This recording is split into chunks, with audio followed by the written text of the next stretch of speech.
Apple's secret AI project, Hidden Truth at WWDC 2025. Apple just dropped its most futuristic updates at WWDC 2025, but one thing they didn't mention on stage? A secret AI project hiding in plain sight. While everyone was focused on visionOS 3 and iOS 19 behind the scenes, Apple engineers were quietly testing a next-gen AI brain.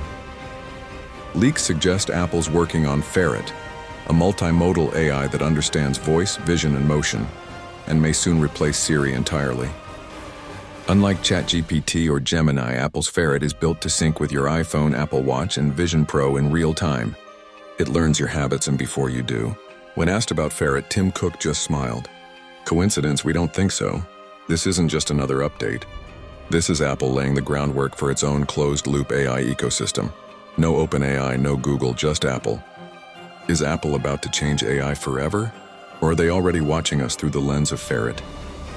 Want to stay ahead of secret AI stories like this? Smash the like button, subscribe, and drop a if you think Apple is building a digital overlord.